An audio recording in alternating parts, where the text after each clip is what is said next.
Assalamualaikum warahmatullahi wabarakatuh. Perkenalkan, nama saya Vina Angelin dengan NIM 19136043 dengan mata kuliah pemetaan kadastral. Akan menjelaskan kepada kalian mengenai ilmu ukur tanah. 1. Pengantar ilmu ukur tanah. A. Pengukuran tanah atau surveying. Pengukuran ialah seni penentuan posisi relatif pada di atas atau di bawah permukaan bumi berkenaan dengan pengukuran jarak sudut-sudut arah-arah baik vertikal maupun horizontal. Seseorang yang melakukan pengukur disebut surveyor. Tujuan pengukuran antara lain menghasilkan ukuran-ukuran dan kontur permukaan tanah, persiapan gambar rencana atau plan atau peta, menarik garis batas tanah, mengukur luasan dan volume tanah, serta memilih tempat yang cocok untuk suatu proyek rekayasa. Gambaran rencana maupun peta merupakan representasi grafis dari bidang horizontal. Pertama berskala besar, sedangkan yang terakhir berskala kecil. Skala sebagai perbandingan tetap antara jarak lokasi di peta dengan di permukaan bumi.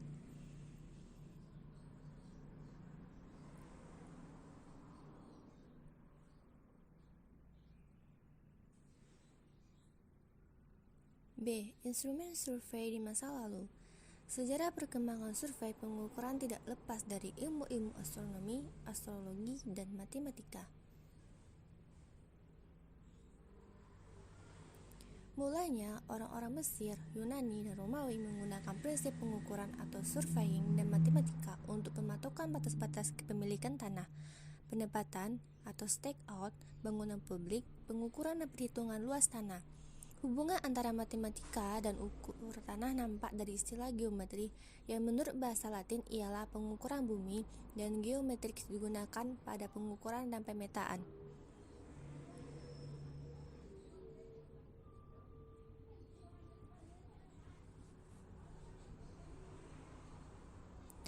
Surveyor Roma disebut gromatisi karena menggunakan groma dalam pengukurannya. Tujuan pengukuran saat itu ialah untuk membuat sudut dua garis satu dengan lainnya di permukaan tanah. Chorobates ialah nama yang diberikan pada instrumen sifat datar. Teleskop ditemukan oleh Lippershey pada tahun 1670 berguna dalam hal peningkatan ketelitian dan kecepatan pengukuran. Vernier ditemukan oleh Pierre Vernier pada tahun 1631, digunakan sebagai alat pembagian skala yang akurat. Pepsik ialah pengukuran sudut yang digunakan sebelum adanya teleskop. Instrumen tersebut dinamakan circumferentor. Draper dan Young pada tahun 1830 dari Amerika merancang instrumen pengukuran sudut yang dapat diputar pada sumbunya tanpa harus melepaskannya. Instrumen ini disebut transit, suatu istilah untuk teodolit yang teleskopnya dapat diputar 180 derajat terhadap sumbu horizontal sehingga posisinya berlawanan. Teodolit non-transit yang teleskopnya tidak dapat diputar 180 derajat.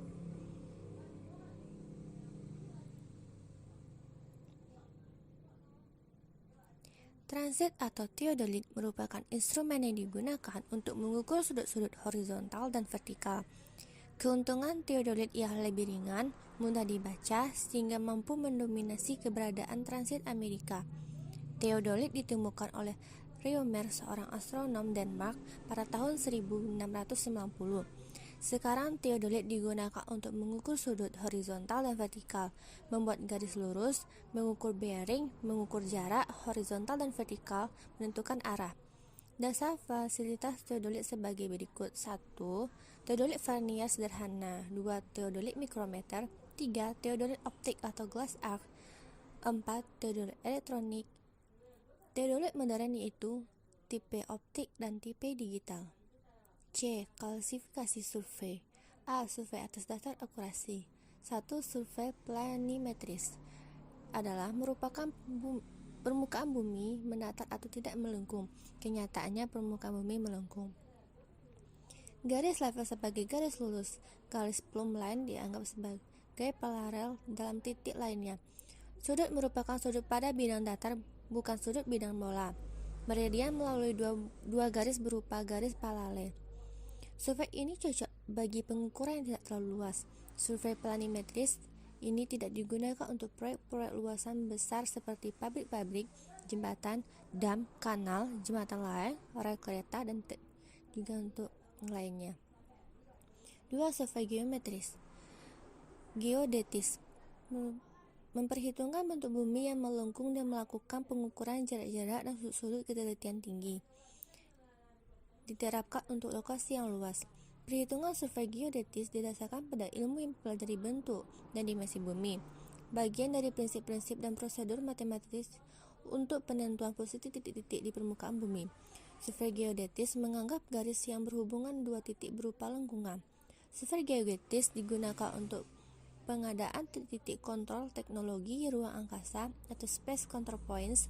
Selanjutnya akan digunakan untuk titik-titik ikat bagi titik minor pada survei planimetris. Di Indonesia, titik-titik ini diadakan oleh Badan Koordinasi Survei dan Pemetaan Nasional atau Bako Sultanal dan BPM. B. Survei atas dasar metode penentuan posisi. Metode teratris dilakukan berdasarkan pengukuran dan pengamatan yang semuanya dilakukan di permukaan bumi. Metode ekstrateris dilakukan berdasarkan pengukuran dan pengamatan dilakukan ke objek atau benda angkasa, baik alamiah, bumi, bintang dan kuasa, maupun buatan atau satelit. Metode ekstrateretris yang dikenal selama ini adalah astronomi geodesi, fotografi satelit, SLR atau Satellite Laser Ranging, LLR atau Lunar Laser Ranging, VLBI atau Very Long Baseline Interferometry, Transit atau Doppler, dan GPS atau Global Positioning System. C. Survei atas dasar instrumen. 1. Survei kind dilakukan pada luasan yang sempat terbuka dan pekerjaan lapangan hanya dilakukan dengan pengukuran linear atau jarak dengan alat meteran. Kelemahannya, survei ini dilakukan pada tempat yang banyak hambatan. Direkomendasikan untuk perencanaan pengembangan gedung, jalan, irigasi, dan saluran limbah. 2. Survei traverse digunakan untuk pengukuran yang melibatkan pengukuran jarak-jarak dan meteran atau kind, arah-arah dan sudut dengan kompas atau teodolit. Cocok untuk proyek-proyek besar seperti pengembangan waduk dan dam.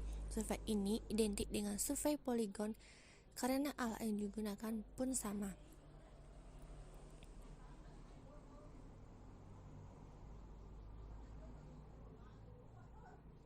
Tiga. Survei tachymetry digunakan untuk survei-survei yang menggunakan metode pengukuran jarak horizontal dan vertikal. Digunakan untuk lokasi sulit jangkau dalam melakukan pengukuran jarak horizontal langsung. Metode ini cocok untuk membuat kontur bagi pembangunan perumahan, pegunungan, dan sebagainya. 4. Survei penyipat datar atau leveling digunakan untuk survei pengukuran ketinggian vertikal relatif titik-titik dengan suatu sifat datar atau waterpass dan rambu. Perencanaan proyek konstruksi penting diukur kedalaman galian pondasi, transit, dan urugan.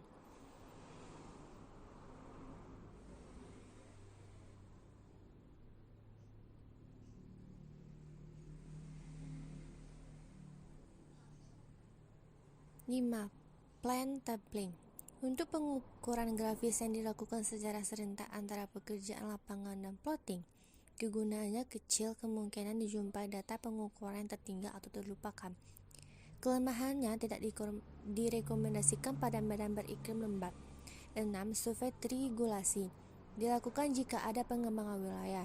Caranya ialah wilayah tersebut dibagi-bagi menjadi jaringan segitiga dan beberapa sisi diukur secara teliti yang disebut baseline.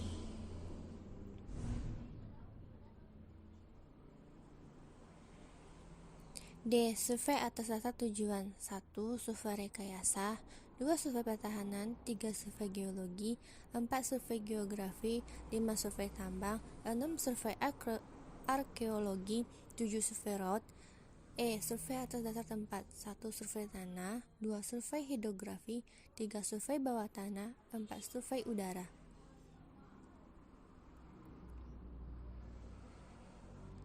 D. Kompetensi surveyor. Kemampuan minimal surveyor yang wajib dimiliki agar dapat bekerja dengan baik dan profesional meliputi pengetahuan akademik, keterampilan teknis, dan karakternya. Hal penting yang harus dimiliki oleh seorang surveyor adalah kemampuan bertahan kerja di bawah tekanan alam dan kelelahan fisik. Keselamatan kerja dan alat-alat survei juga merupakan hal yang harus diperhatikan. Praktik pengukuran dan catatan lapangan. Praktik di lapangan tidak mudah bahkan sangat rumit. Oleh sebab itu, pelatihan kepada calon surveyor dilakukan dengan arahan yang baik meliputi keseluruhan kompetensi, metode lapangan, instrumen-instrumen yang terkait, dan pekerjaan-pekerjaan kantor. Seorang surveyor yang baik bukan seseorang yang dapat melakukan pengukuran secara teliti, tetapi seseorang yang dapat memilih dan menerapkan pengukuran yang cocok dengan syarat-syarat ketelitian bagi tujuan pengukurannya. Catatan lapangan merupakan bagian penting yang perlu diperhatikan lebih. Pencatatan seharusnya menyajikan hasil pengukuran yang handal dan informasi-informasi lain yang ada di lapangan. Pencatatan harus dilakukan di lapangan. Keabsahan dan kedalaman catatan lapangan selalu diasingkan kecuali telah dituliskan pada waktu dan tempat, maka data ukuran diperbolehkan. Beberapa hal yang perlu diperhatikan dalam pencatatan lapangan. 1. Dilarang melakukan penghapusan. Jika ada kesalahan, cukup dicoret dengan satu garis, kemudian data yang benar dituliskan di atas data aslinya. Penghapusan tersebut akan mengurangi keabsahan data ukuran. 2. Gunakan singkatan atau simbol supaya ringkas, tetapi pastikan petugas kantor mengerti maksudnya. 3. Pastikan indeks diisi, nomor halaman, seperti halaman 2 dari 17, hari, tanggal, nama surveyor, nama pencatat, instrumen yang digunakan, lokasi, dan cuaca yang mungkin mempengaruhi hasil ukuran. 4. Tidak perlu ragu, gunakan narasi untuk menjelaskan aspek-aspek penting dari proyek survei. 5. Gunakan selalu sumber data asli dalam memulai dan mengakhiri survei. Pengecekan berbagai data sumber sangatlah berguna. 6. Catat data sesuai dengan format pembeliannya. Contoh, jika dikehendaki sudut refleksi yang diukur, jangan menulisnya melalui sudut kanan yang ditransformasi.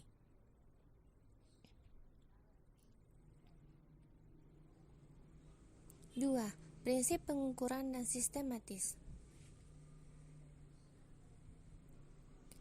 Prinsip-prinsip pengukuran. Prinsip ini digunakan mulai dari perencanaan awal sampai akhir pekerjaan.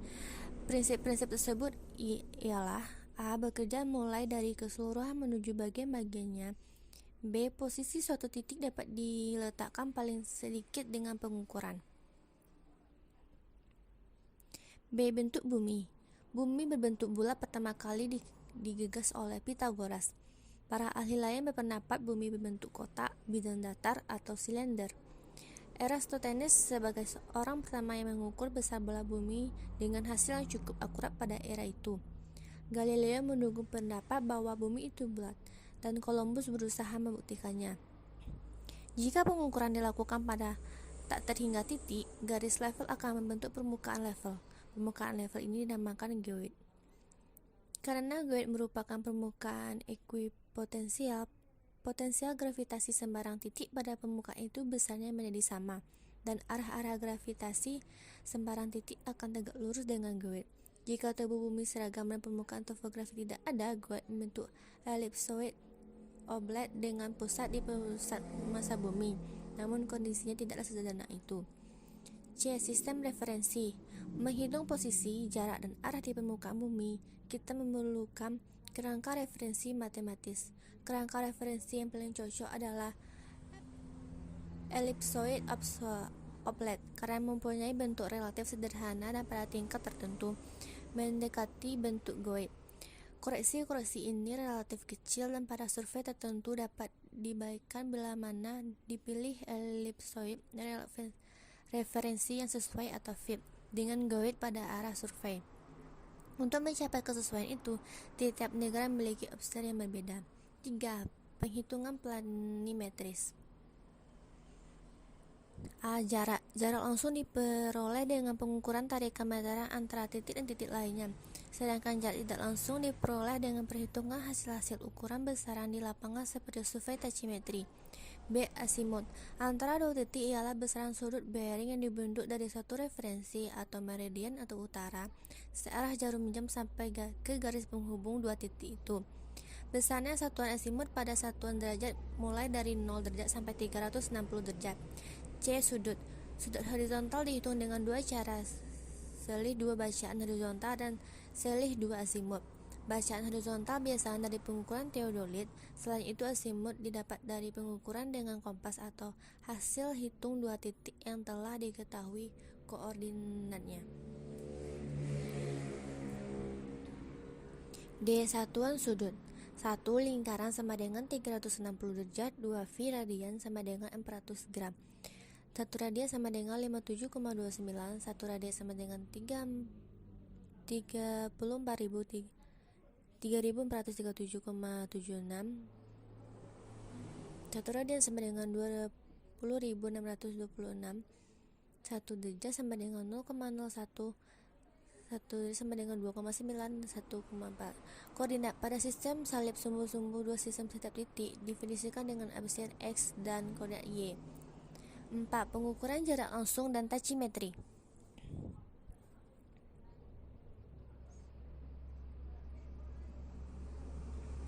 A. Pengertian. Jarak antara dua buah titik di muka bumi dalam ukur tanah merupakan jarak terpendek antara dua titik. Tergantung jarak terletak pada bidang datar, miring, atau tegak. Cara pengukuran jarak itu sebagai berikut. B. Pengukuran jarak langsung. Alat-alat utama antara lain 1. Pita ukur, material dari fiber plastik atau campuran. 2. Pegas ukur, material dari plem baja. 3. Rantai ukur, material dari rantai baja. Alat-alat bantu. 1. Jalon atau anjir ialah tongkat dari pipa besi dengan ujung runcing berguna pada pelurusan dan menyatakan adanya satu titik dengan pada jarak jauh. 2. Pengukur berguna untuk memberi tanda titik sementara di lapangan. 3. Unting-unting berguna untuk membentuk proyeksi satu titik. 4. Waterpas tangan berguna untuk menata pita ukur. 5. Prisma dan kaca sudut berguna untuk menentukan sudut 90 derajat. D. Pengukuran jarak langsung pada lapangan miring. Pelaksanaan pelunasan pada dasarnya sama saja dengan pelunasan pada lapangan datar, misalnya diukur jarak AB pada lapangan miring. E. Pengukuran jarak yang terhalang. Bila titik A dan B terhalang kolam, proyeksikan B pada C garis yang melalui A di titik C.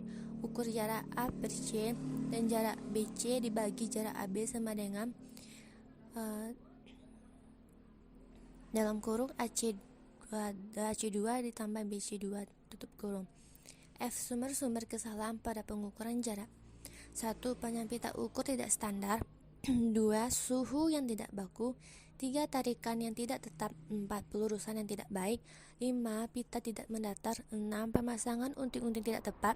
7. Salah menandai. 8. Salah baca simbolan lenturan pita ukur. G. Tachymetry. Pengukuran tachymetry menghasilkan posisi detail X, Y, dan Z secara optis. Data yang diperoleh dari pengukuran adalah bacaan yang rambu, bacaan vertikal, bacaan horizontal, dan ketinggian alat.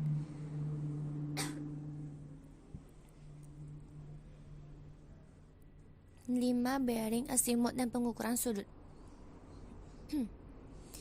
Sudut umumnya diukur dari arah-arah atau selisih dua arah. Jika mendapatkan sudut sebagai selisih dua arah negatif, maka hasilnya itu ditambahkan dengan 360 derajat. Sudut kanan paling sering digunakan dalam pengukuran polygon selain sudut divariasi, tapi keduanya bisa saling dikonversi.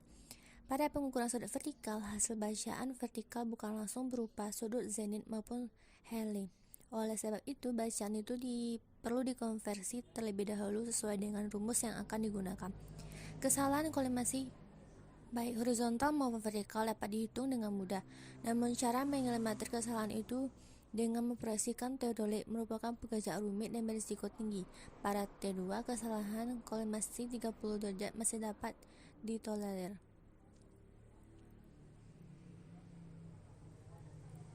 Meridian adalah arah acuan. Darinya bearing ditentukan. Ada beberapa macam acuan meridian, yaitu sebenarnya magnetis, grid, sembarang, dan asumsi. Sudut jurus adalah sudut yang teracu pada sumbu Y kartesian. Asimut geodetis terdefinisikan pada elipsoid yang salah satu unsurnya adalah 6 poligon. Pengertian poligon. Poligon adalah segi banyak yang sering digunakan dalam pengadaan kerangka dasar pemetaan karena sifatnya yang fleksibel dan kesederhanaan hitungnya. Wong Seotejo pada tahun 1908 menggunakan istilah poligon pada pembahasannya tentang penentuan koordinat titik-titik suatu tempat dengan cara membuat segi banyak yang panjang dan terhubung satu sama lain. Frick pada tahun 1979 menggunakan istilah poligon dan membaginya secara lebih rinci menjadi berbagai jenis terikat lepas poligon utama dan poligon cabang. Konsistensi jarak dan sudut merupakan syarat utama dalam memilih peralatan ukur dan peralatan hitung dengan metode Bedwich atau kompas. Jika alat ukur sudut lebih baik daripada alat ukur jarak, sebaiknya digunakan metode transit yang lebih mempermudah sudut daripada jarak hasil ukur. Pada poligon tertutup, arah ukuran akan mempengaruhi bentuk. 7. Peta situasi. Peta situasi digunakan dengan urutan sebagai berikut. 1. Pembuatan kerangka kontrol horizontal dan vertikal. 2. Pengukuran detail. 3. Pembuatan garis kontur. 4. Plotting. Garis kontur adalah garis khayal yang menghubungkan titik-titik dengan ketinggian yang sama. C. Interpolasi kontur dapat dilakukan dengan cara grafis atau perhitungan dengan bobot jarak. D. Plotting dilakukan dengan urutan berbagai berikut. Buat formasi peta yang telah ditetapkan, plot titik poligon sebagai titik referensi.